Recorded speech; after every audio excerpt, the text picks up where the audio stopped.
Boa noite a todos e todas.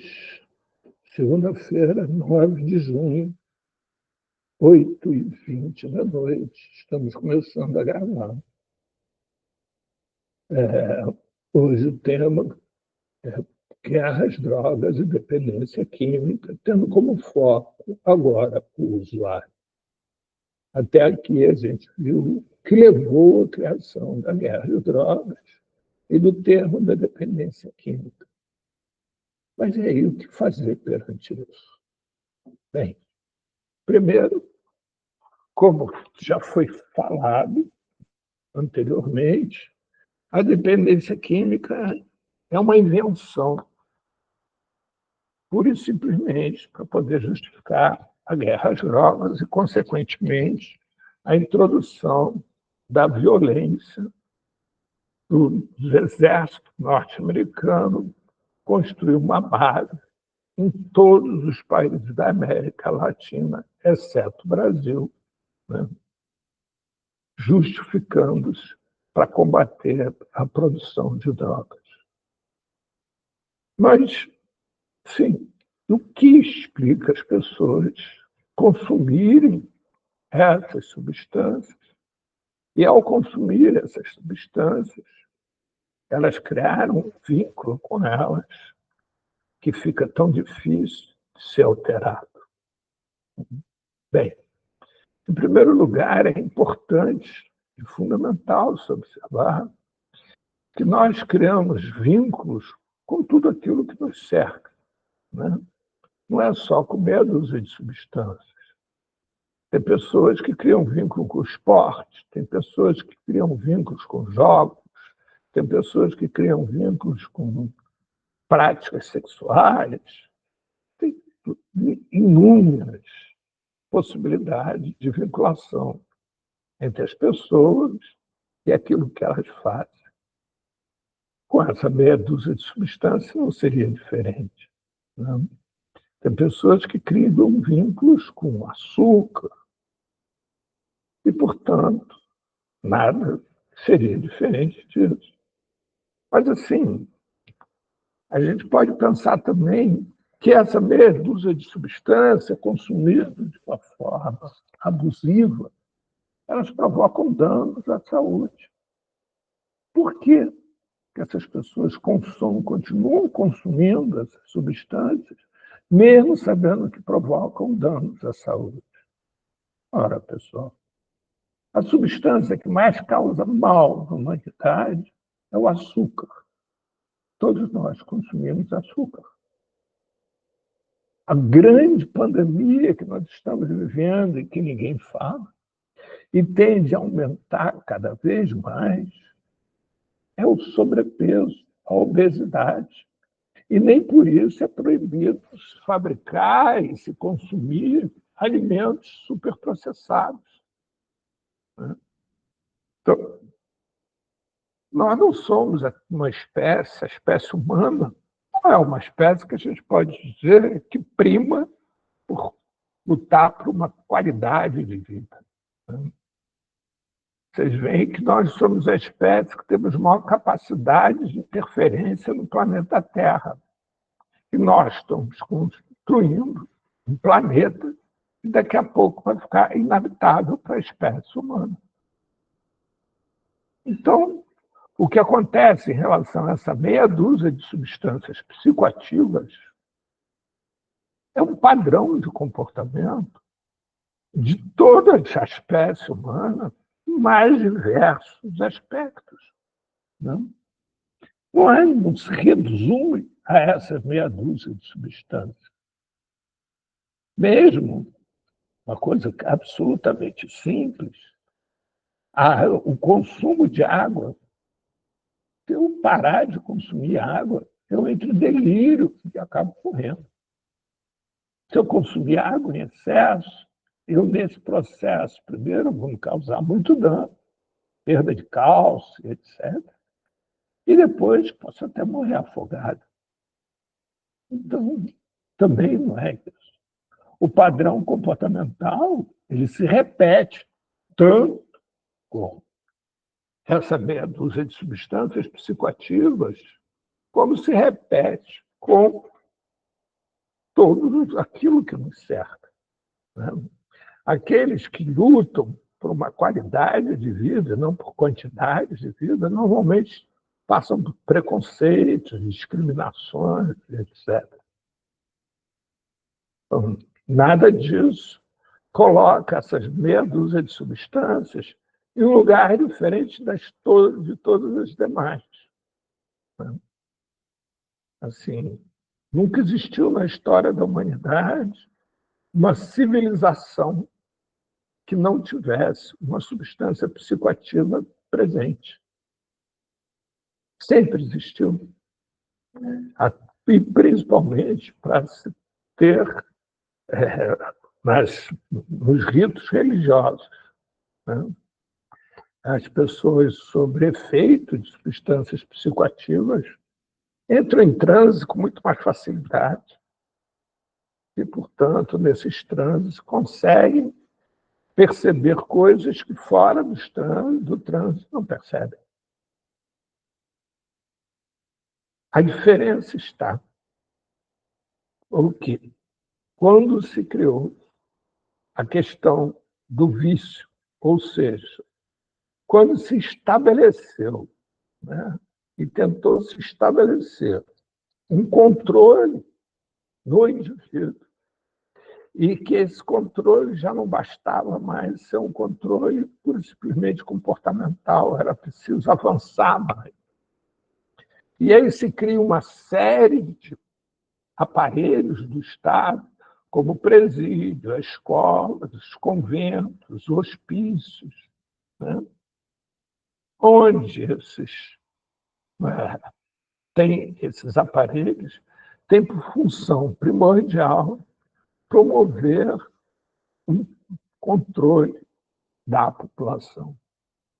E, junto com isso, começam a surgir pesquisas de tal maneira que, através da prática médica, da prática de cuidado, se pudesse também exercer o controle da população. Daí surge o vício. O vício surge exatamente no mesmo momento da humanidade que esses outros aparelhos. É a partir dali que se começa a estabelecer quais substâncias e quem poderia consumir o quê. Mas nada diferente do que sempre foi. Porque sempre na história da humanidade, a elite teve privilégios e aqueles mais subalternos, obrigações. E essas substâncias são substâncias que, em última instância, elas, ao serem consumidas, e na medida que o indivíduo vai perdendo a consciência, vai perdendo esse contato com a realidade, ele vai cada vez tendo menos possibilidade de trabalhar, de produzir. Além disso, também, normalmente as pessoas que vão ao consumo dessas substâncias são pessoas que querem viver além do que estão vivendo. E viver além do que estão vivendo representa descumprir as normas estabelecidas pela elite. Então, normalmente, essas pessoas que são consumidoras abusivas de substâncias psicoativas são pessoas que têm uma capacidade de liderança muito grande e que ameaçam a elite. Alguém tem alguma colocação?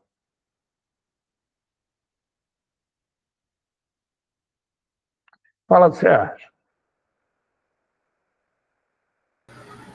Boa noite a todos, a todas. Boa noite, Paulo. Boa noite. Eu só quero chamar a atenção que o que detonou muito esse proibicionismo foi a descoberta da impossibilidade de se proibir substâncias psicoativas na lei seca. O puritanismo americano, já no século XIX, tentou proibir o álcool E aí chegou no começo do século XX, eles elaboraram a lei seca, né? Onde tentaram proibir o álcool. E durante esse período, nas primeiras décadas do século XX, aconteceu o boom Sérgio, você perdeu o som, Sérgio. Seu som foi o bloqueado. boom do Isso. tráfico de álcool, né? Das substâncias, a fabricação ilegal de uísque e uma série de outros produtos do álcool. E aí que gerou Al Capone, a criminalidade, as organizações criminosas, né, sustentadas por essa produção ilegal. E aí o que é que acontece? Eles descobriram que isso era impossível, voltaram a liberar o álcool, e eu acho que isso aí agora é uma suposição minha. Nesse embrulho, o que é que aconteceu?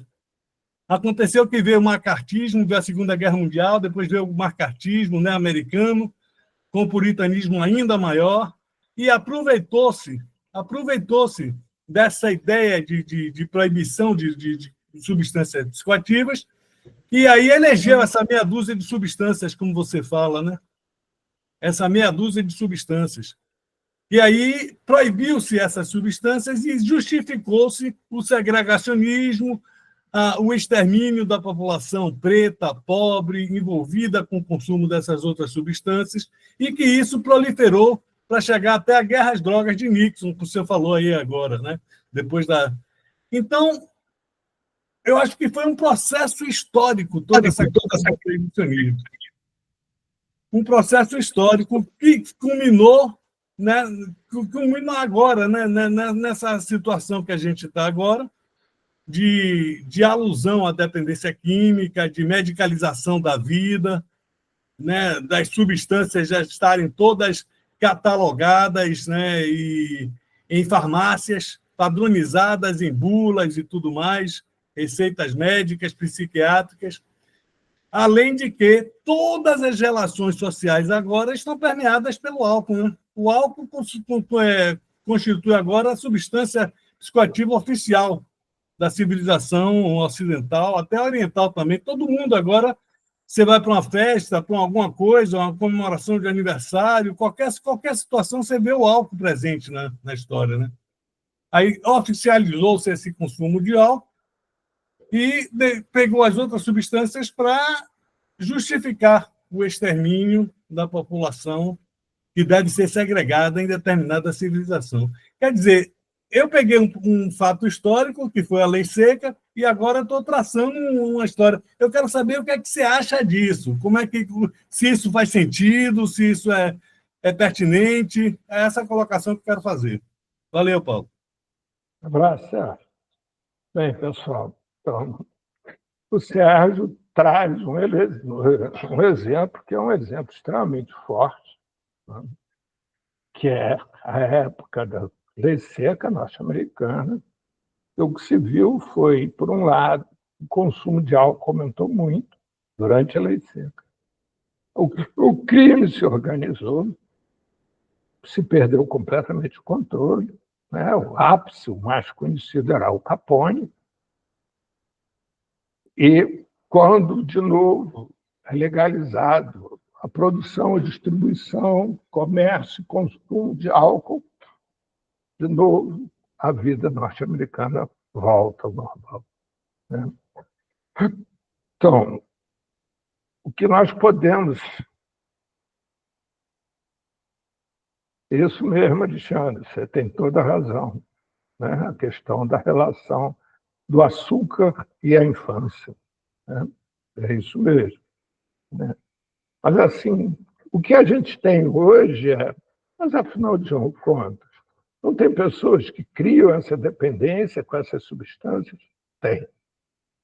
Não só com essas substâncias, como eu falava, como diversas outras, seja com comida, seja com exercícios, com trabalho, né?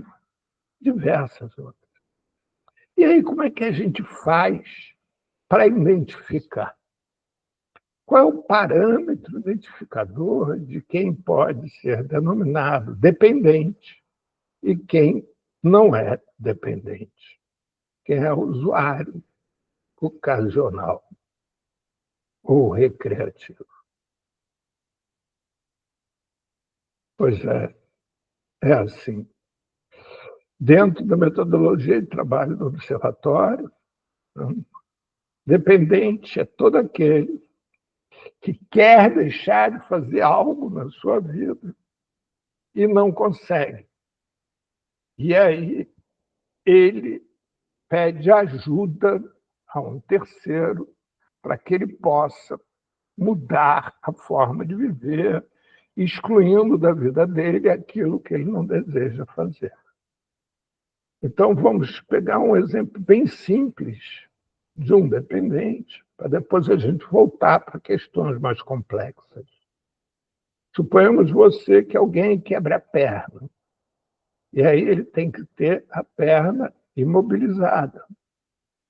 Nesse processo, ele, para poder se locomover, ele vai precisar de uma bengala. E aí ele introduz a bengala na vida dele. Passa-se um tempo, ele tira a imobilização da perna, mas tem que continuar usando a bengala. E aí, quando ele vai querer abandonar a bengala, ele tem que contratar um profissional, para que esse profissional, um fisioterapeuta, para que ele possa aprender a voltar a andar sem a bengala, e aí sim ficar livre da bengala. Ele era um dependente da bengala. Então, isso acontece com qualquer outra produção de vida que a gente possa ter, onde a gente se vincula a alguma coisa de tal maneira que eu não sei viver sem aquilo, mas também, mesmo que eu queira, eu não consigo parar. Tem gente, por exemplo, que tem por hábito falar muito. E fala no bom sentido, porque ele quer contribuir, porque ele quer participar, mas gostaria de falar menos. Ele é um dependente. Sim. Então, a questão aqui não é de que alguém é dependente. A questão aqui é por que alguém é dependente. Ou para que alguém é dependente. Ou seja, aquela dependência para o indivíduo, ela não é um problema, ela é uma solução. Até o momento que ele tenta não mais se utilizar, seja lá do que for, fazer seja lá o que for, e não consegue parar. Ali começa a ser um problema. Mas, gente, a gente tem que se lembrar que no início de todo esse processo, aquilo que ele se tornou dependente foi uma solução para que ele não sentisse uma dor maior, para que ele não ficasse impossibilitado de fazer algo, como a bengala para quem quebrou a perna e quer se locomover. Então, tratar a bengala como um problema é esquecer que ela, em algum momento, ela foi solução. Acontece que a bengala se introduziu na vida dessa pessoa de tal maneira que, para ele remover essa bengala, ele necessita de ajuda.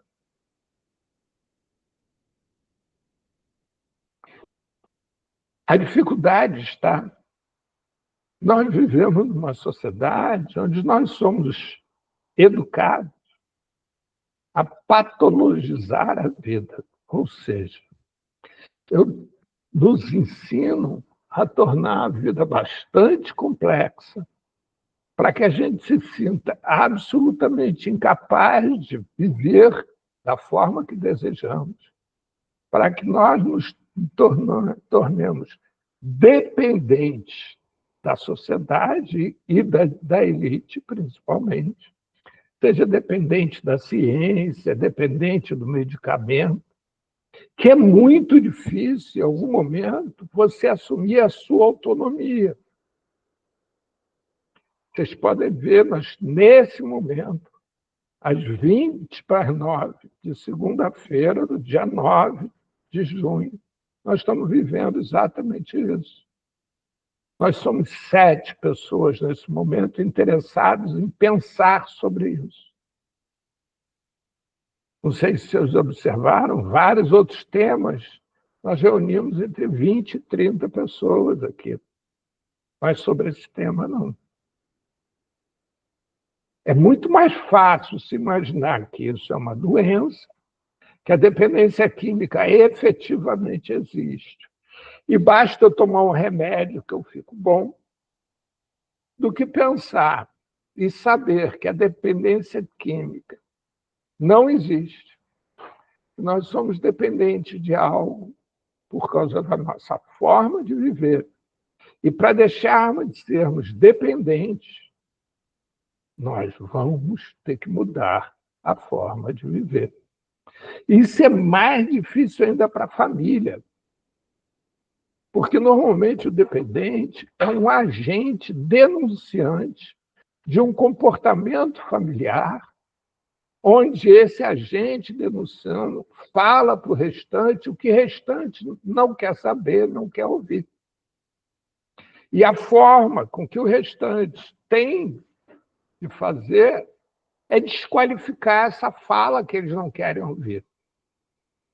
E para desqualificar é adoecê-lo. Principalmente usando um termo, ele é drogado. Pronto. Esse termo desqualifica qualquer coisa. Mesmo que o drogado esteja falando algo que todos sabem que é um fato, mas ele, por ser drogado, não vale. Para vocês terem ideia, não vale nem na justiça. Algo tão forte, tudo isso, essa metodologia, que o usuário de substâncias ele é tratado dentro da saúde mental. Ele, para a sociedade, ele está no mesmo parâmetro que aquele que tem distúrbio mental. Ou seja, alguém que não merece credibilidade alguma. A sociedade prefere acreditar que o usuário de substâncias psicoativas ele é, antes de mais nada, um doente mental. Mas é interessante, porque é nessa hora que surge um fato completamente anômalo em nossa sociedade. A elite brasileira é a segunda maior consumidora de cocaína do mundo. Só perde para a elite norte-americana. Pois não, Edna? Edna? Oi, não, é que eu estava abrindo o microfone. Boa noite. Mais uma vez, parabéns para você pela semana passada. Foi Olívia. Olha só,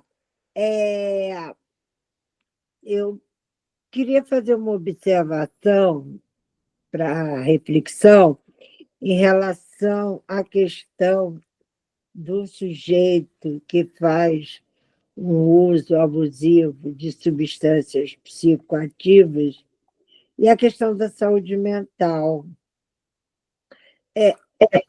Foi falado ainda agora, por exemplo, que muitas vezes o uso nocivo é uma solução para uma situação que o sujeito é um escape, né? Não é uma solução, é um escape para uma situação que o sujeito está vivendo, né? Uma situação difícil, etc, etc. Quando a gente pensa em saúde mental, a gente não pensa em só em transtorno psiquiátrico. A gente pensa em sofrimento psíquico, né? E aí, por isso é que eu fico pensando que esse uso nocivo de substâncias psicoativas, ele deve ser trabalhado sob a ótica da atenção psicossocial. Não necessariamente tem que ser psiquiatra, não, não. Mas pensado sob a ótica da atenção psicossocial. Porque se a gente lembrar, né, do conceito de saúde da oitava, e se ele tiver pelo menos, sei lá, 70% contemplado, né, do que está falado lá, na oitava, em relação ao acesso à alimentação, à saúde, à habitação, etc., etc., fica bem menos provável, eu pelo menos acho isso, tá? Que ele recorra a substâncias psicoativas. Ok? Edna, olha só, vou te fazer uma pergunta. Diga. Repetindo a minha última afirmação, antes de você fazer essa sua observação. A elite brasileira é a segunda maior consumidora de cocaína do mundo, a ponto da Lagoa da Conceição, em Florianópolis, está com as suas águas contaminadas por cocaína e remédio antiansiolítico, a ponto de a Defesa Civil lá de Santa Catarina está recomendando à população não comer peixes e crustáceos pescados na Lagoa da Conceição. Assim também como os peixes que vivem no entorno do emissário submarino aqui do Rio de Janeiro também estão contaminados por cocaína. E isso é só o resto da substância que chega a esses lugares através do esgoto, fora o que ficou retido nos corpos dos seres humanos que usaram. Essa elite tem casa, tem comida, tem acesso à saúde privada, tem acesso a tudo isso. Aparentemente tem família. E, no entanto, consomem cocaína de uma forma completamente abusiva. A gente viveu agora um rompimento entre Elon Musk e o Trump, que, aliás, na briga dos dois, eu torço pela briga, mas exatamente. Está sendo.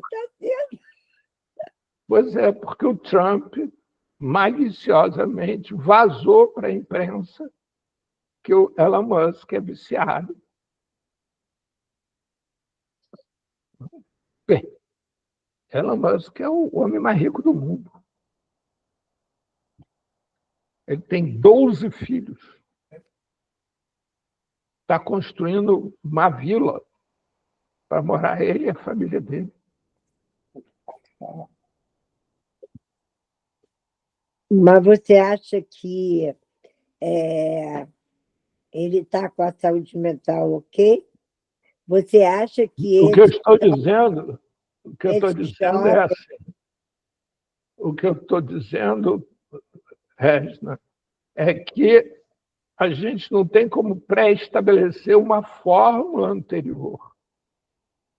Freud consumia cocaína todo dia de manhã, quando acordava. Tem um livro escrito sobre isso, você deve conhecer, Freud e a Cocaína, onde Ana Freud, filha dele, faz várias observações no livro. coautora do livro.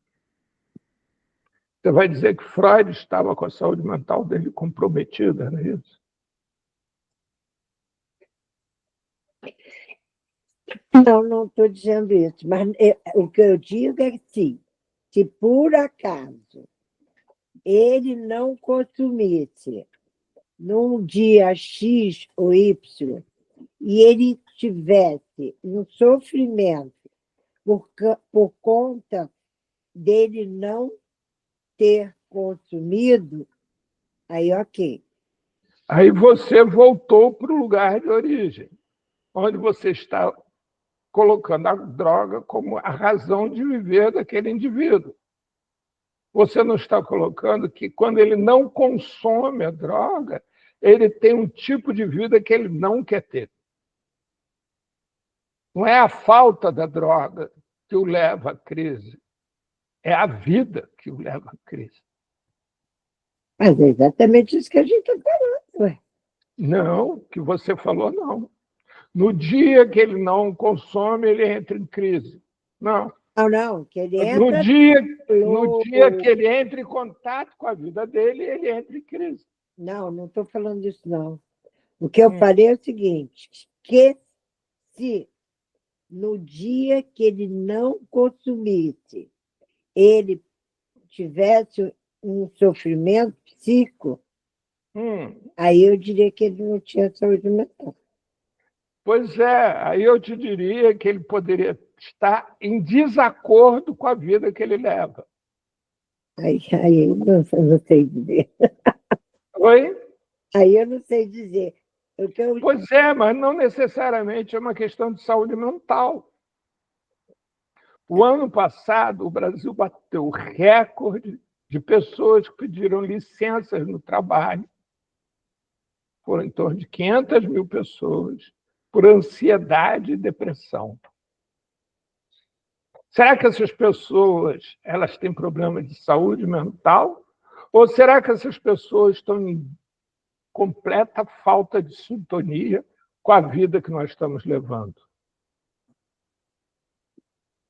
Vai ver que até por elas terem razão, elas entram em crise.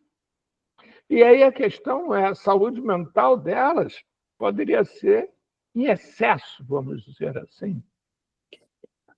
Mas na hora que desenvolve uma ansiedade insuportável, que precisa entrar de uma licença, aí fica complicado. E aí, a minha filha, inclusive, está lançando o livro amanhã em São Paulo. Daqui um bocadinho, eu vou pegar o ônibus, meia-noite, e vou para o lançamento, que ela era executiva, trabalhava em multinacional, e ela resolveu fazer uma transição de carreira. E uma das coisas que muito revoltou era a organização do trabalho, as relações do trabalho das multinacionais. E aí, ela faz nesse livro que ela vai lançar, assim, chama Diversidade o nome do livro. E aí ela fez um levantamento muito, muito grande das licenças, da questão do burnout, etc, etc. Não dá para ter, não dá, não dá para ter. Isso, então. E aí você vai dizer que as pessoas que estão com problemas de saúde mental Acabam desenvolvendo, tanto que ficam com uma ansiedade tão grande. Sim, eu não estou dizendo que a ansiedade é positivo ou negativo. Pelo contrário, eu estou assim, com um ponto de interrogação. Por quê? Então, Porque a eu estou te ansiedade pode ser que faça ansiedade, que é uma crise, que vá mover essa mola para pensar em novas relações de trabalho, novos modelos de sociedade, etc. Então, a gente podia pensar que esse indivíduo que está entrando em crise poderia estar com problemas de saúde mental se não estivesse em crise. porque ele estaria se adaptando a uma vida que não quer, Exatamente. né? Porque, no caso aí, a droga dele seria o trabalho. É. Então, quando ele entra em crise, é uma denúncia e não um problema de saúde mental.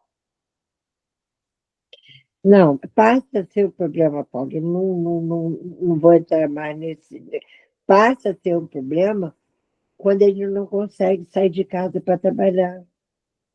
Então, vou de novo assim, voltar para a questão.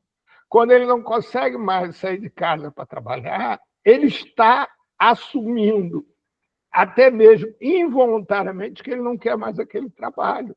ok. Então, a questão... Isso. Então, a questão não é dar um remédio psiquiátrico para que ele possa voltar a trabalhar. De jeito nenhum. Então, a questão é poder entender que ele não quer mais aquele trabalho, ele pedir demissão do trabalho e procurar outro trabalho, como fez sua filha. E aí vamos assim, voltar para a questão da droga, né? Quer dizer, precisa usar a droga para se divertir, o jovem precisa. Não, quando passa sistematicamente a vincular a euforia, a alegria ao uso da droga, aí eu acho que é uma questão de saúde mental, não. Paulo. Não, mas é uma questão social, não é uma questão individual. A sociedade leva-se. Quando eu era adolescente, para poder fazer parte de uma determinada turma, Pertencimento, né? eu tinha que fumar cigarro. É verdade. Era pertencimento. Pois é. Fazer pose. Isso. Atualmente, quando você vai chamar alguém para sair, você vai falar, vamos tomar um chopp. É. Pois é. Eu marquei agora, eu comemorei o aniversário semana passada, marquei um encontro num bar. Não foi numa praça, não foi num bar. Isso faz parte das nossas vidas. A questão é a forma com que a gente lida. Isso não é bom nem mal, né? Isso depende da forma com que a gente lida. A questão é que, como se estabeleceram determinados dogmas, né? Dentro desses dogmas, quem tem um comportamento em desacordo com a maioria é sinal que está doente. E como ele está doente, ele tem que ser medicalizado. Não importa. Se a gente pensar assim, Santos Dumont era um louco. Ele imaginou que ia voar e voou. Nós somos de uma geração que usou maconha e até hoje usa Isso mesmo. 40 anos. Isso mesmo. E maconha é muito bom, para uma série de coisas, ela é ótima. Ok. Agora, eu vou... Não, chega. Pois é. Sérgio, você queria falar alguma coisa, Sérgio? Eu quero falar assim. Primeiro é o seguinte, há uma diferenciação que tem que ficar clara, né? O uso de substância psicoativa nem sempre é abusivo. As pessoas tomam com esse... É comum a sociedade, é um senso comum. Né? Um senso comum você associar o uso abusivo com o uso recreativo, o uso comum. Eu vou chamar a coisa para a questão pessoal. Eu quis participar muito dessa reunião porque eu falo da minha experiência pessoal com isso e eu tive muitos amigos que faziam uso recreativo de substâncias e trabalhavam, tinham suas vidas comuns, uma vida legal, casaram, tinham seus problemas, tinham suas coisas e pararam quando tiveram necessidade de parar, não tiveram nenhum problema. E outras pessoas que que acabaram sendo envolvidas por essa aura de dependência química. Eu mesmo, foi difícil para mim desconstruir isso, desconstruir essa questão de dependência química na minha cabeça. Por quê? Porque eu tomava ácido, tomei ácido algumas vezes, várias vezes até, seguidas, e doses boas de ácido, de vários tipos, grafite, yellow sunshine, umas coisas. E aí aprendi a tomar ácido, e aí desenvolvi alucinações assim frequentes, né? É a ponto de ser taxado como esquizofrênico. Isso foi um problema para mim, porque aí meus pais não acreditaram nisso, não tomaram isso como um dado, uma certeza. E eu fui tratado livre, eu não fui internado no hospício por causa disso, e muita gente é internada no hospício, submissa a tratamentos medicamentosos terríveis, eletrochoques e coisas que tais, violências que tais, que a pessoa até enmaluquece, né? Enlouquece mesmo por essa questão do tratamento. E a iatrogenia, quando o tratamento faz mais mal do que. Isso é com uso abusivo, é uma coisa. Outras pessoas tomam ácido e deixam de tomar. Aí, não, deixa eu concluir o raciocínio só, Paulo. Eu não vou demorar nisso, não. E aí, o que é que acontece? O que é que acontece? Tem pessoas que fazem uso recreativo, tomam, deixam de usar maconha, várias outras substâncias, na boa, constroem suas vidas, constroem suas carreiras, né? Muitas pessoas, universitários, muitas pessoas têm outras pessoas que têm problemas e que aí tem uma série de cuidados hoje, cuidado em liberdade, que a pessoa pode deixar pode fazer esse cuidado em liberdade e deixar de usar também. Agora, essa coisa de dependência química, isso foi construída, como é construída uma série de coisas pela psiquiatria, patologizando a vida. E essa patologização é que está destruindo a sociedade de uma forma brutal até. A sociedade inteligente, a parte inteligente da sociedade, a parte que experimenta, que arrisca, a parte corajosa que inventa, que cria, acaba sendo taxada como dependente químico e é segregada. Muitas das vezes minha palavra foi cortada, várias vezes, porque eu não aceitei isso. Tá? Eu acabava sendo taxado, eu assumia meus usos e tudo mais, acabei sendo taxado como dependente químico e acabei sendo deixado de lado. Minha palavra, às vezes, não vale nada. Simplesmente porque eu não me apresento como uma pessoa que hipócrita dentro dessa sociedade de merda. E aí, eu quero, para concluir, eu vou concluir mesmo, eu quero dizer o seguinte também, que essa questão social e essa questão de saúde mental, existem essas duas coisas, mas existe também a questão individual, o organismo da pessoa. A gente não pode deixar de levar em conta isso. Tem pessoas que têm certa fragilidade orgânica para substâncias psicoativas, existe isso realmente. Tem pessoas que têm uma fragilidade psíquica para isso. Eu digo até que usar substâncias psicoativas é coisa de profissional.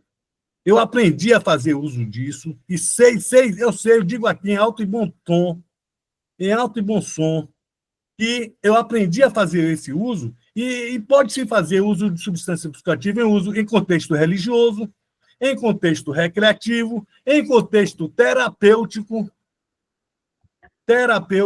em contexto cultural. Então, Sérgio, Então, aí é que está. A gente tem que, se for falar de substância, se for falar de usuário, a gente tem que levar em conta uma série de coisas. Não é uma coisa só que vai definir. Não é só a questão social, não é só a questão de saúde mental, não é só a questão cultural, não é só a questão religiosa. Existem coisas que se cruzam nesse meio caminho e a gente deve pensar nisso aí. É isso aí. Valeu, Paulo. Um abraço. Nilza, você quer fazer alguma observação? Nilza? Boa noite. Não, você quer fazer alguma observação? Por enquanto, estou só ouvinte. Estou só ouvinte. E Tá você, bom? Marta? Marta?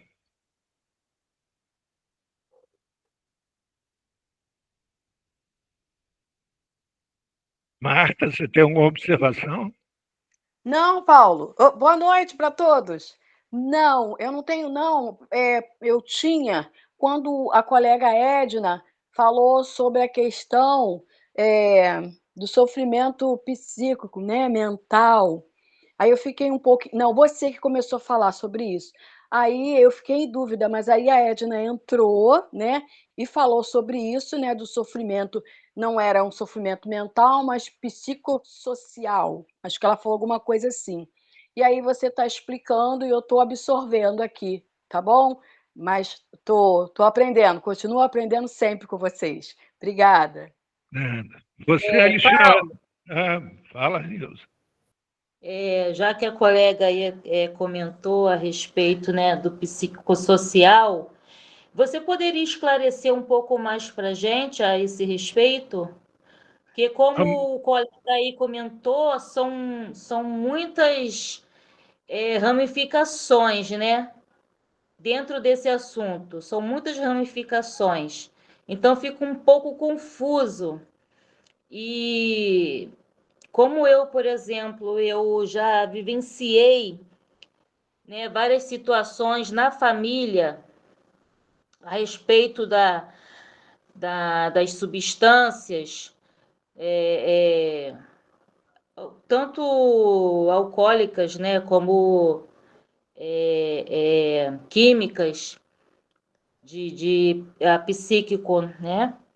Então, eu gostaria que você esclarecesse um pouco mais a esse respeito, né, do convívio, do dependente, por exemplo, na família, e essa parte do psicossocial, por favor. Obrigada. Alexandre, você tem algum comentário? Sim, boa noite. Eu fico com um pouco de receio de estar falando, mas tem algumas questões. Do açúcar, eu falei, né? O açúcar é consumido, é dado para as crianças e tudo mais, e eu mesmo, eu acho que algumas cáries dentárias que eu tenho é por causa dessa porcaria. Aí vem o tabaco, e eu tenho uns colegas que fumam e já têm uma certa idade, e eles com problema nos dentes e agora tem que fazer implante e isso sai caro, né? Mas eu acho que o tabaco, como como as outras drogas, tem um pouco do seguinte, até mesmo na área da saúde, onde tem pacientes e profissionais, os profissionais fumam um cigarro bom e tem paciente fumando palheiro.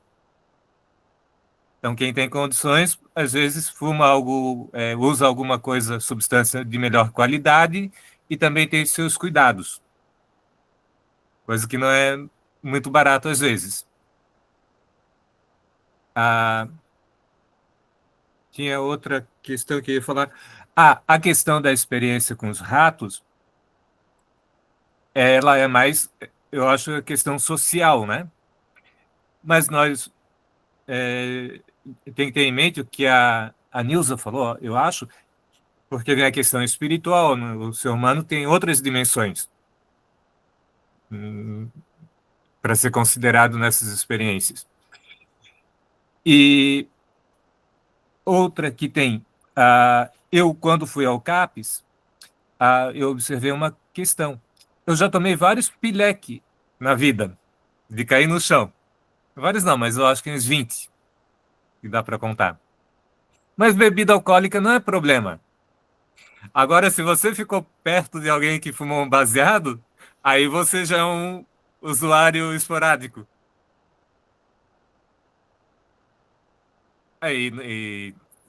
Quer dizer, a bebida alcoólica pode, enquanto outras drogas, elas são tudo colocadas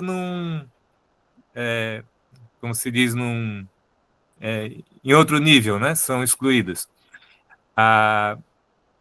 Mas, enfim, mas uma questão interessante. Eu tinha um amigo meu que ele disse para mim, ele não bebia nem fumava, né? Não, enfim. Ele para mim, eu quero senti ele namorador, assim, eu quero ir para as baladas e saber o que eu estou fazendo e, enfim, ter uma experiência, né, sem beber e tal, para no outro dia não lembrar mais de nada. Ele queria ter as experiências e lembrar do que ele estava fazendo. Seria isso. Pois é.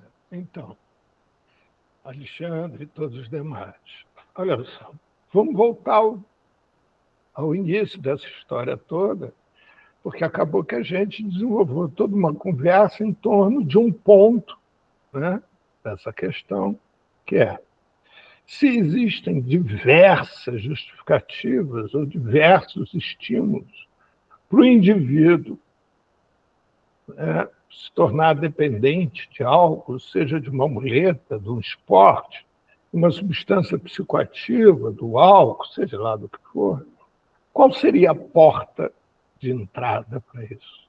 Qual olhar designar para ele? E aí está a grande questão, gente.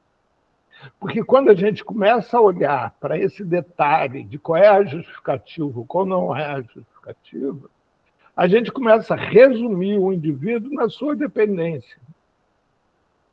E, a partir daí, repete todo o conceito que somos educados a aprender. Então, quando eu vou atender um usuário de drogas, falando de uma forma popular, e minha preocupação é a droga, eu esqueço o indivíduo e vou tratar da droga, me transformo num químico, na realidade. E esqueço do indivíduo suas angústias, suas alegrias, suas conquistas, etc, etc. Então, a questão está em você poder entender que existe algo presente na vida daquele indivíduo, que esse indivíduo não quer mais deixar de fazer, não quer mais fazer, mas que ele não consegue fazer. Se ele não consegue deixar de fazer, é sinal que aquilo tem alguma utilidade na vida dele. Se eu conseguir encontrar uma outra situação que lhe atenda, ele vai poder abandonar a droga, ou vai poder abandonar aquele hábito, aquela dependência danosa para ele, e assumir uma dependência benéfica. E aí existem inúmeras questões. Mas, assim, a central delas é que resolver pura e simplesmente o que é a dependência não resolve o problema. Então, existem algumas pesquisas hoje já feitas com quem faz a operação de redução bariátrica. 70% das pessoas que fazem redução bariátrica, segundo pesquisas, elas se transformam em alcoólatras. Então, porque, na realidade, o que você fez? Você inibiu uma ação que ela tinha, mas não tratou do que o levava a fazer aquilo. E aí ela passou a fazer de uma outra forma que o corpo dela, que a vida dela lhe permite. Então, e assim a gente pode continuar nesse caminho, né, o resto da vida. É a pessoa que é usuário de droga e vai ser religioso, se transforma num religioso fanático. Só trocou o vício. Ou a pessoa que vai fazer e entra para Alcoólicos Anônimos. E pronto. Quando vai para o Alcoólicos Anônimos, se ele falta a reunião, ele passa mal. Porque ele só trocou o vício. Nem todos são assim. A gente não pode generalizar, Paulo. Eu não estou, Sérgio, eu não estou generalizando. Talvez você não tenha escutado alguns, a palavra que eu usei, alguns. Tem aqueles que... Eu não estou dizendo que são todos. Né? O que eu estou dizendo é que você tratar só da consequência não resolve a questão. Você tem que tratar da causa. Então, Quem quiser ser religioso, frequentar qualquer tipo de grupo, isso não é um problema meu. O que eu estou colocando aqui é a forma de abordar a questão. Então, Nilza, existe uma questão que é social no seguinte sentido. Um adolescente começa a usar drogas. A família fica penalizada entendendo que esse adolescente é um dependente químico, um doente. E aí ele está sem dinheiro para comprar droga, ele pega dinheiro na bolsa da mãe e vai comprar droga. E a mãe, com pena dele, não faz nada.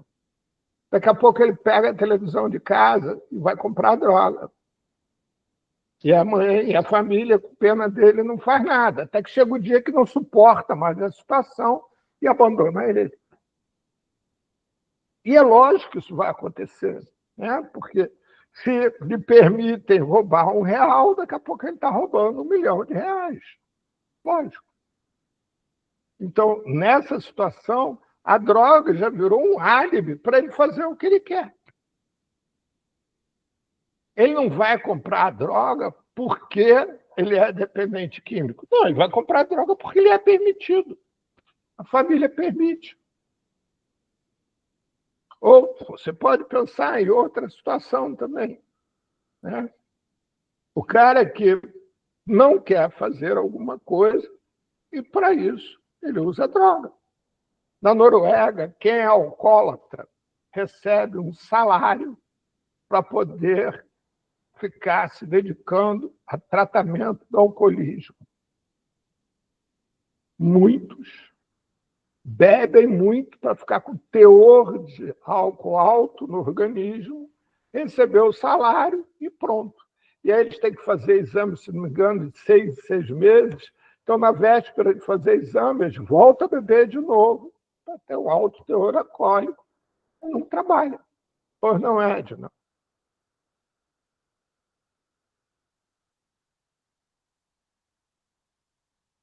Então, Edna, você quer falar? Mas uma pessoa. Eu pensei, estava pensando assim, Sérgio quer falar, depois eu falo. Só em relação a isso que o Paulo falou, porque uma pessoa que se submete a ganhar um salário para ficar como dependente químico, né, se dizer beber antes para fazer exame e ficar nessa. Que homem é esse? O que é que tem na cabeça dessa pessoa? Que história psíquica é dessa pessoa? É a mesma coisa que um sujeito que recebe Bolsa Família, recebe Bolsa Família para não fazer nada e ficar dependente daquele salário, daquela mixaria do Estado. Não é a mesma coisa? Quer dizer, quem é esse sujeito que faz isso? É uma pequena parte da população e um sujeito que já está bem comprometido em termos de caráter, em termos de psiquismo, em termos. Tem nada a ver o psiquismo com isso, certo? Eu fico pensando assim, qual é a função da droga para aquele sujeito? E aí, o nosso instrumento de trabalho mais rico, não trabalho, acho que é da vida, mais rico, mais precioso, mais difícil de encontrar nos tempos modernos, da correria, é a escuta. É a escuta. Sim, concordo totalmente com você, Edna. Por Era aí que eu estava chegando. Por quê? Por que precisa, gente? Assim, eu acho importante quando o Sérgio fala que a gente tem que diferenciar aquele que faz, né? Quando vai uma festa, quando vai outra, etc., com aquela pessoa que quase para respirar precisa fazer o uso, né? Então, aqui eu vou dar o exemplo do meu ex-marido, pediatra, professor da UFRJ, fumando desde os não sei quantos anos, 16 anos. E aí, a gente sabe que, muitas vezes, o tabaco, o fumar, é um amigo. As pessoas falam isso. O cigarro é meu amigo, é meu companheiro. A gente sabe, então, qual é a função do tabaco, do cigarro. Tem um custo, né? Foi há 3, 4 meses atrás no pneumo e está com DPOC leve, mas está. Poxa, pessoa esclarecida, né? Não passa pela questão do esclarecimento o uso. Eu sei disso, né? Mas qual é a função? Sabe? Eu acho que tirar, como diz a minha filha, que é do marketing, ela diz que tem que tirar o produto no centro e colocar a pessoa no centro, que vai fazer o uso daquele produto. Que a gente tirar, né, como você acabou de falar, tirar a centralidade do cuidado na droga. Eu não sei se foi você, alguém me disse, eu adorei, nós não somos, como é que é? Farmacologistas, nós não somos farmacologistas para colocar o centro do cuidado na substância. Isso aí é para o farmaco. E nós vamos cuidar da pessoa. Isso aí, já falei muito hoje. Que bom, Edna. Então, voltando à questão da Nilza, então, você começa a caminhar com esse adolescente que usa substância e você começa a ver que existe um padrão de comportamento familiar também, que o induz a ter aquele comportamento. Além disso, ao começar a consumir drogas, ele começa a se relacionar com outras pessoas que consomem drogas também. E se ele parar de consumir droga, ele vai ter que parar de conviver com aqueles amigos dele.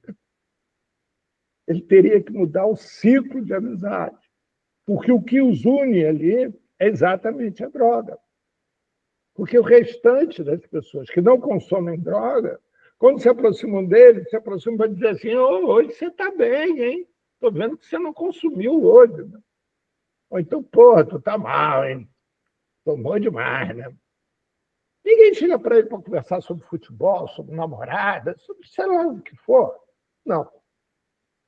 A conversa gira em torno do problema. É a mesma coisa que você chegar para um desempregado e só conversar com ele sobre o desemprego dele. Conversar sobre algo que é desagradável. Então, a questão, como tudo na nossa vida, Nilza, ela se transforma numa questão social, porque nós somos seres sociais.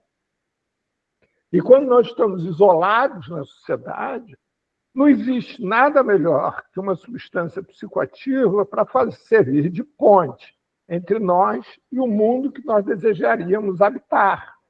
Ou seja, a droga se transforma na ferramenta para nós construirmos o nosso próprio mundo, nosso próprio universo. Como os budistas fazem com o ópio. Muitos conventos budistas usam ópio dentro de uma sala, fecham a sala e as pessoas ficam lá meditando sobre o efeito do ópio. Aliás, a primeira guerra que existiu na humanidade devido à questão da droga foi exatamente a guerra para obrigar os chineses a voltarem a consumir ópio. Não foi para tirar o ópio deles, foi para obrigá-los a consumir. Então, assim, a gente não pode isolar nada que é humano do social, assim que não pode isolar o social do humano. Nós somos parte, e mais do que parte, nós somos o próprio social. E dentro desse processo, e falando e trazendo a questão da Edna, assim, o efeito orgânico da droga, ele é comum em todos nós. Então, vamos lá. A maconha é vasodilatadora. Então, ela é vasodilatadora em todos nós, salvo alguns que têm alguma disfunção metabólica que opere a maconha, a cannabis opera de forma diferente. Certos princípios são comuns, Paulo. Paulo, por favor. Certos princípios são comuns, como a maconha é vasodilatadora para todo mundo, mas os efeitos psíquicos não é comum. Inclusive, a maconha tem qualidades diferentes. Tem qualidades... Sérgio, eu estou fechando teu som. Então, a partir daí é o seguinte, né? O efeito orgânico da substância é comum, mas o efeito no indivíduo, a sensação no indivíduo é particular, é individual. Ela nos é ensinada por quem nos apresenta a primeira vez aquela substância.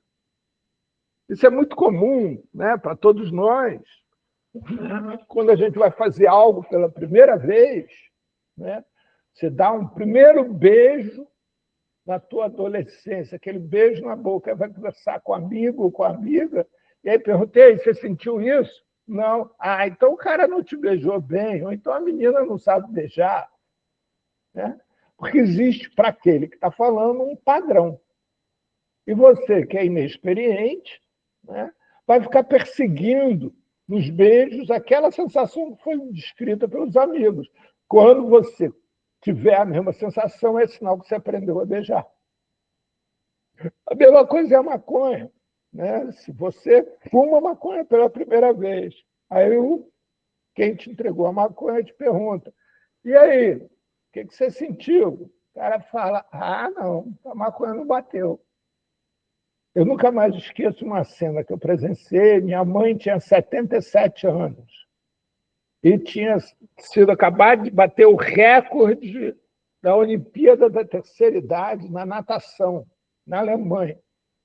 E aí, na comemoração, estávamos na casa dela, conversando e tal, não sei o quê, e ela muito alegre.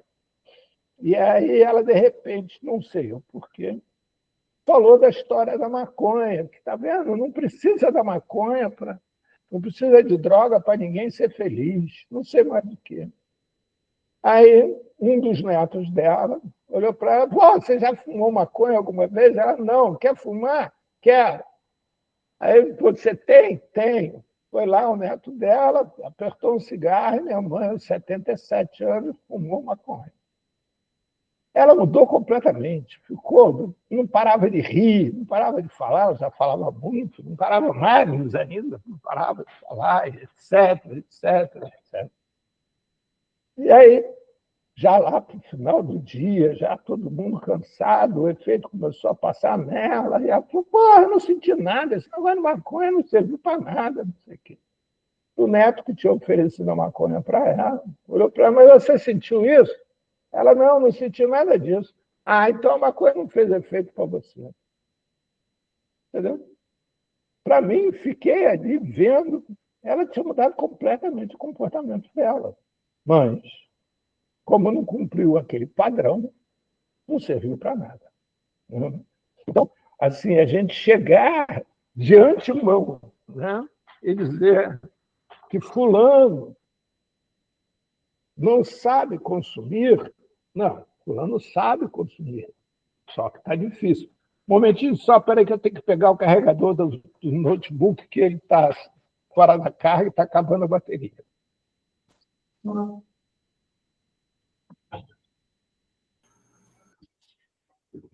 Gente, eu quero falar a respeito disso que Paulo falou, que é bem pertinente mesmo, tem tudo a ver isso de pessoa da particularidade dos usos, né? E depois, com o tempo também, as pessoas vão aprendendo de alguma maneira a usar a substância.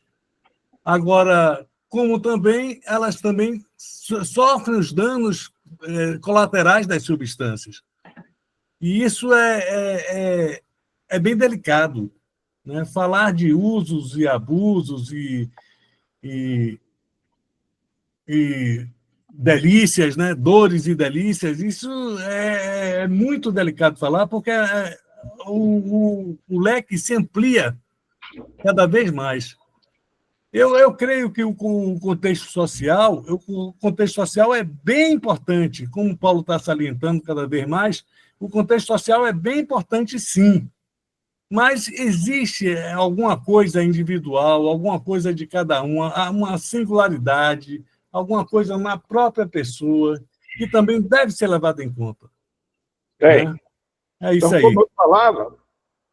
como eu falava, assim, essa questão, se você for olhar e pegar, por exemplo, o uso da maconha e olhar, você vai ver que em diversas regiões ela é descrita de maneira completamente diferente. E olha que é a droga dessas que nós usamos, a mais antiga. Né? Já se encontrou restos de maconha em tumbas de faraó e etc. Então, é dentro desse aspecto que trabalhar com pessoas que tenham hábitos particulares, que desejem abrir mão desses hábitos e pedem ajuda profissional, é que a gente tem que trabalhar olhando para essa pessoa como sendo única. Ela não cumpre nenhum padrão, assim como qualquer outro. É único. Não é porque ele faz ou deixou de fazer qualquer coisa que ele se tornou um padrão. Né? É daí que vem a necessidade e a importância da escuta. A escuta é importante por isso, porque é da pessoa, né? É de cada um. Isso, Sérgio. É da escuta de cada um, como a Edna já havia falado. Né? Então, de novo, voltando ao onde estava. Né? Nilza, te responder a pergunta? Sim, Sérgio, obrigada. Tanto você como a outra, esqueci o nome dela, que falou, A, a outra a amiga aí. Edna? Regina. Sim, sim. Então, Esclareceu o que eu queria saber, tá? tá. Então, E eu ia até comentar um outro assunto, mas eu acredito que vocês vão ainda falar alguma coisa sobre, então vou esperar, tá bom?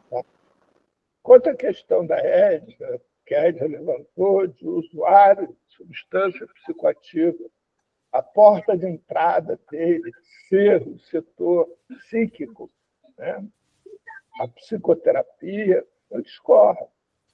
Você tem diversos profissionais que são capazes de atender essa pessoa.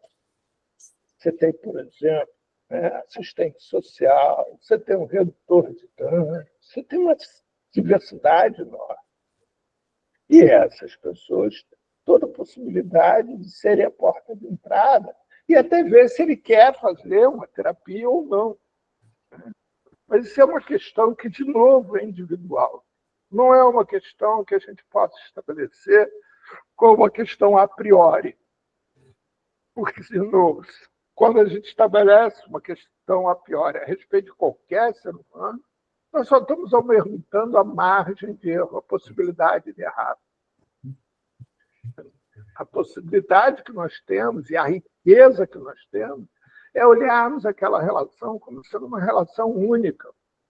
E por ser uma relação única, é exatamente que ela é única. É aí que está a beleza de todo esse trabalho que a gente se propõe a fazer. E, assim, esse lugar de achar que já houve, né, de alguma maneira, uma forma de agir pré-concebida, é que levou a todos a acharem que a internação compulsória ou a internação do usuário de substâncias psicoativas seria uma possibilidade de tratamento. Por quê? Você estaria isolando o indivíduo, separando ele da substância psicoativa, e aí, com isso, ele estaria reaprendendo a viver sem a substância psicoativa. Não é verdade, gente. Porque o que acontece, na realidade, é que esse indivíduo está sendo isolado, e ele está sendo isolado num ambiente absolutamente artificial.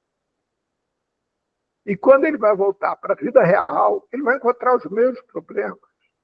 E, às vezes, muito mais agravado, porque ele ficou um longo período isolado da sociedade e perdeu os parâmetros de convívio, está desempregado, está marcado pela sociedade, uma série de coisas. De novo, pesquisas apontam que só 2% das internações involuntárias têm alguma possibilidade de sucesso, né? Ou seja, é algo absolutamente casual. Não tem nenhum efeito terapêutico de absolutamente nada. O que existe, na realidade, é que a nossa sociedade, regida por esse regime capitalista selvagem, ela não quer assumir que ela também produz pobreza, produz miséria. Para todos, ela quer passar aquela imagem, que é a imagem do mais-valia, de quem trabalhar, se você trabalhar, você vai ficar rico. E se você não está rico, é porque não trabalhou o suficiente, não se dedicou o suficiente. Ela não quer mostrar que não. É um regime absolutamente excludente, de oportunidades totalmente desiguais, e que, a partir daí, você produz a miséria. Então, quando você encontra alguém nas ruas, morando nas ruas de nossas cidades, cada vez o número é maior, essa pessoa incomoda. Incomoda tanto a população, porque lembra que qualquer um de nós está sujeito a acabar lá, assim como incomoda os governantes, porque eles chamam a atenção de que a miséria faz parte da humanidade. Vocês vejam que o integrante da população de rua mais famoso na história da humanidade foi quem? Jesus Cristo. Ele não tinha onde morar, comia o que lhe davam, vivia entre os mais pobres, entre os excluídos sociais. E ele foi morto na cruz, num julgamento promovido pela sociedade da época, que poupou 2 ladrões confessos e sacrificou a ele na cruz, que era a morte mais dolorosa e violenta na ocasião. Por quê? Porque ele desafiou os poderosos. E a própria população o elegeu para morrer. Assim como aconteceu agora, há pouco tempo, no Brasil, quando Bolsonaro foi eleito.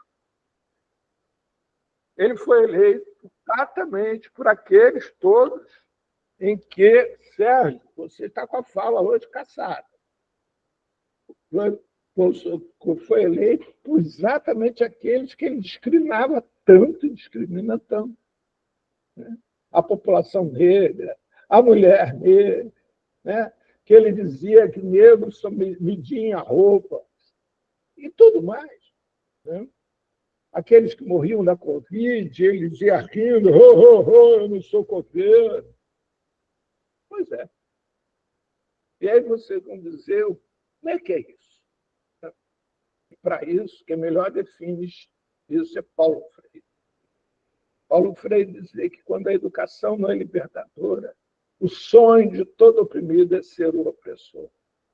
Hannah Arendt também nos chamava a atenção que só é possível haver esse regime onde uns vivem em torno do sacrifício dos outros, porque existem cumplicidade entre os sacrificados.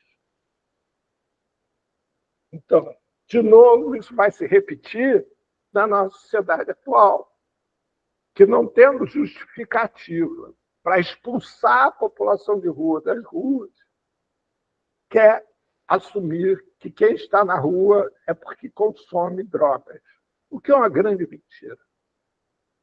Porque para consumir drogas, gente, a primeira coisa que tem que ter é dinheiro. E a coisa que não existe na rua é dinheiro. Então, não tem como consumir droga. A população de rua, né, não sei se vocês se lembram, às vésperas dos grandes eventos na cidade do Rio de Janeiro, em 2013, quando ia ter a primeira reunião do Papa com os jovens católicos, aqui no Rio de Janeiro também, o prefeito Eduardo Paes não tinha como promover esse evento com tantas crianças nas ruas. E aí ele promoveu um programa, que era o Programa de Recolhimento de Crianças e Adolescentes Usuários de Crack. Essas crianças eram pegas nas cracolândias, supostamente, e eram internadas no que eram chamadas de casas de vilas. É interessante, porque só existiam 150 vagas nas casas vivas, e estimava-se que tínhamos 3.000 crianças nas ruas do Rio. E essas crianças todas sumiram das ruas do Rio, e ninguém fala disso.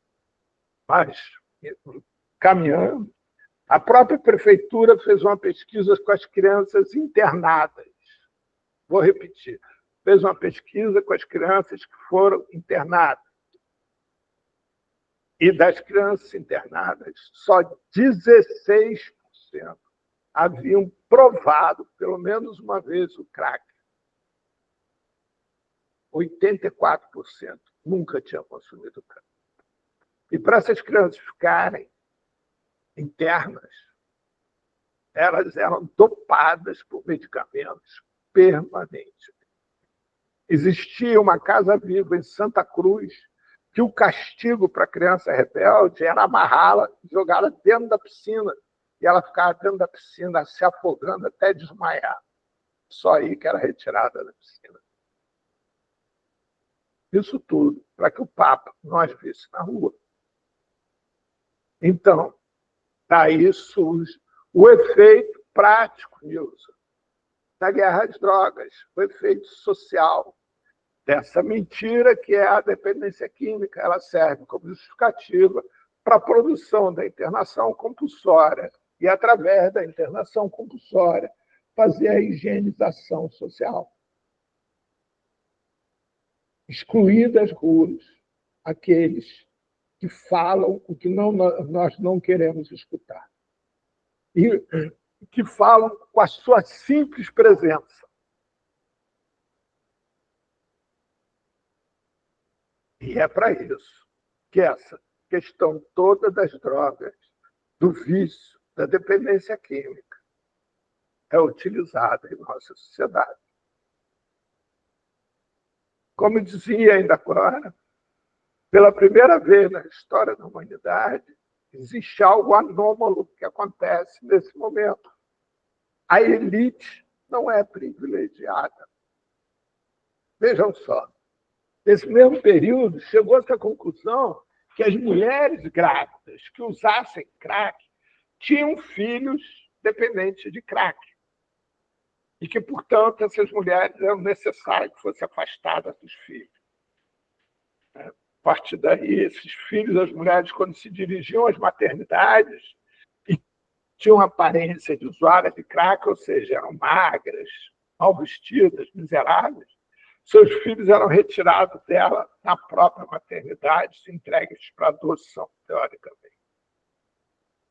É interessante, porque na mesma época, não sei se vocês se lembram, toda quinta-feira de noite, às 2h da madrugada, começava a festa do crack na Praça General Osório, em Ipanema, que eram moradores de Ipanema, que iam lá para a Praça General Osório e consumiam crack abertamente, dançavam, etc. Nenhum deles nunca foi internado. Mais interessante ainda, uma psiquiatra se deu ao trabalho de fazer uma pesquisa através do Instituto de Psiquiatria e chegou à conclusão que 78% das mulheres que eram atendidas por psiquiatras privados eram usuárias de crack. Pois olha, se vocês fossem a qualquer maternidade que atendesse a elite carioca brasileira, em nenhuma delas você ia encontrar na ala neonatal algum setor para atender a filhos de mulheres usuárias de crack. Só existia isso nas universidades públicas para as mulheres pobres e negras. Para as mulheres ricas, não. Os filhos de mulheres ricas, usuárias de crack, eram abandonados. Entenderam? Como crack e cocaína são a mesma substância, a elite brasileira, como eu já disse, é a segunda maior consumidora de cocaína do mundo. Vejam só. Os filhos da elite, das mulheres da elite, não nascem independentes, mas as mulheres pobres e negras nascem. Que coisa interessante, né? Então, de novo, né? Michel Foucault nos chamava a atenção para a biopolítica, ou seja, quando começa, se inaugura-se toda essa forma de pensar, ainda no século XVIII, que estabelece exatamente o controle das vidas através dos corpos. Depois, agora, a X-Men nos chama a atenção para a necropolítica. Necropolítica é o que está acontecendo hoje, nesse exato momento, na faixa de Gaza, promovido por Israel, que está dizimando os palestinos, matando os palestinos, porque ele quer aquela área para ele. É a mesma coisa que aconteceu quando Bolsonaro se negou a distribuir vacina durante a Covid para a população brasileira. E foi para as televisões anunciar o problema era dele, morresse aqueles que tinham que morrer. Pois é, porque iriam morrer os pretos e pobres. Os ricos poderiam ir para os laboratórios tomar as vacinas da Covid. Estavam viajando para a Europa, para os Estados Unidos, para tomar a vacina da Covid. Preto e pobre que morresse. Isso chama-se necropolítica. É a mesma coisa. Vocês se lembram? É isso mesmo, Alexandre. É exatamente isso. Vocês se lembram que há 5, 10 anos atrás, era comum vocês verem nas televisões, nos noticiários, que grupos de crianças que viviam nas capitais das cidades, dos estados brasileiros, principalmente nas grandes cidades, promoviam pequenos delitos para se manterem vivos, principalmente aqui no Rio de Janeiro, ali na Cinelândia, e lá na Praça da Sé, em São Paulo. Era comum ver matéria a esse respeito. Se vocês entrarem lá no YouTube, vocês vão ver várias. Cadê essas crianças? Onde estão essas crianças? Ninguém fala disso. Ninguém se dá conta. Acontece que o tráfico humano é um dos 5 crimes mais rentáveis hoje na humanidade. E que a criança brasileira em situação de rua é uma das matérias-primas mais valorizadas. Não interessa isso para ninguém. Sabe por quê? Porque as crianças não estão mais nas ruas, não estão incomodando mais ninguém. Não tem nenhum religioso que olha para elas e lembra daquela história de Jesus Cristo dizendo: vinde a nós, criancinhas. E esse religioso tem que abrir a porta do seu templo para que as criancinhas entrem. Não. Ele não precisa mais se misturar com elas. Porque não tem mais.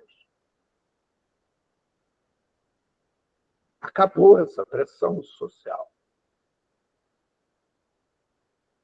Se as crianças morreram, não morreram, pouco se dá. Se elas foram usadas, estão sendo usadas em tráfico humano, como escravas sexuais, pouco se dá. Há pouco tempo atrás, durante a pandemia, se estourou um prostíbulo na cidade de Campos, cujo dono era o irmão do ex-governador Garotinho, só de crianças, ex-população de rua. Ele foi julgado, condenado, e não foi preso porque foi eleito deputado federal e está lá na Câmara Federal até hoje. Era o dono do prostíbulo. Quem frequentava esse prostíbulo, ninguém nunca enverigou. Engraçado, né? policiais, políticos, a elite, ninguém nunca se importou. Mas se importam que as crianças consomem drogas. Se importam que os pais das crianças consomem drogas.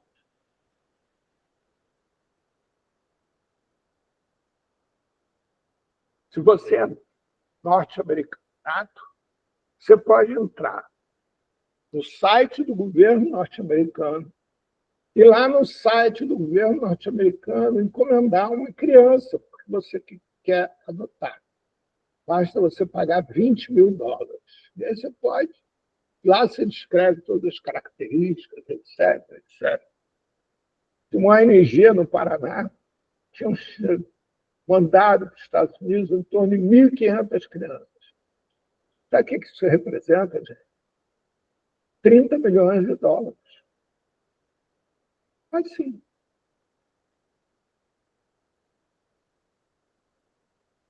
Sérgio, tua fala hoje está caçada. Nilza, você tem mais alguma coisa para falar?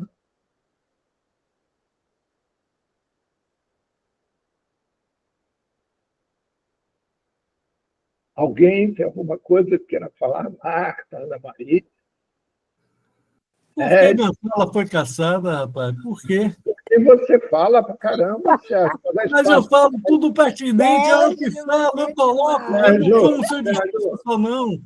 Tem muita coisa que eu concordo e coisas que eu não concordo. Eu quero papo de segunda, não é para ouvir seu discurso somente. É para a gente... Pode falar, Edson. Não, eu quero fazer um depoimento e contar, quando se fala na questão da cultura, o uso de bebidas alcoólicas, etc., etc., eu acabei de ver uma série meio grande da Netflix chamada Chosen, The Chosen, é o nascimento, a vida de Jesus Cristo, e aí a gente via muito a ingesta, né, do vinho, né? O vinho estava muito presente. Os discípulos e etc., nas refeições e tal. Então, como a cultura, né, tem a ver com isso, quando você faz referência à questão da Cleópatra, Egito, o uso da maconha, etc. E a outra eu tive a oportunidade de orientar 2 trabalhos de conclusão de curso e falando da criança como excluída, o bebê, etc. E, infelizmente, né, a gente, nesse trabalho, as alunas fizeram uma pesquisa do cuidado, né, com a mulher e a criança. Primeiro a mulher que fez o estupro e o outro era filhas de usuários de substâncias psicoativas. E elas concluíram, né, que ambos, né, foram trabalhos distintos, tinham um cuidado pior do que as demais, né? E isso foi assim, muito triste, né? Porque nessa do estupro, inclusive, desculpe, nada de estupro, aborto. E nesse bojo do aborto, tinha aborto que não era provocado. E aí não era maltratado, assim como a mulher também, né, que era população em situação de rua, e foi no hospital, né, público, em Caxias, e pessoas que faziam uso de substâncias psicoativas. E a gente fica falando, né, nós não somos juízes para ficar ajuizando nada, né? Nós temos que prestar um cuidado de qualidade. Esse é o nosso juramento, né, como profissional de saúde. Ok, então vamos lá. Pessoal, mais uma vez que o nosso tempo está acabando, né? Aliás, já passou. Nilza, você tem alguma coisa que queira colocar, Nilza? Não? Anda? Tabacou? Não, tudo bem. Eu tenho. Tabacou, É, onde por que eu não colocar posso Alexandre, Eu não posso falar. Alexandre, você tem alguma coisa a colocar? Não, não tenho, não. Marta, você tem alguma coisa a colocar? Ah, Sérgio, você é demais. risada, cara. Eu tô dando risada pra cara desse cara, rapaz. Que homem. Marta, você tem alguma coisa a colocar? Olha, eu não participo Paulo, mais desse obrigada. discurso seu, Eu de vou papo de precisar sair segunda. agora. Eu não participo mais. Pelo Viu? amor de Deus, eu, apesar desse conceito Mas- de abstinência não existir, eu vou ficar com a abstinência do Sérgio. Se o Sérgio não participar mais. Pois é. Então, pessoal, olha só. Segunda-feira que vem, nosso tema é redução de dano. Então, até lá. Espero vocês todos lá. Um forte abraço. Até logo. Boa noite, obrigada. Boa noite.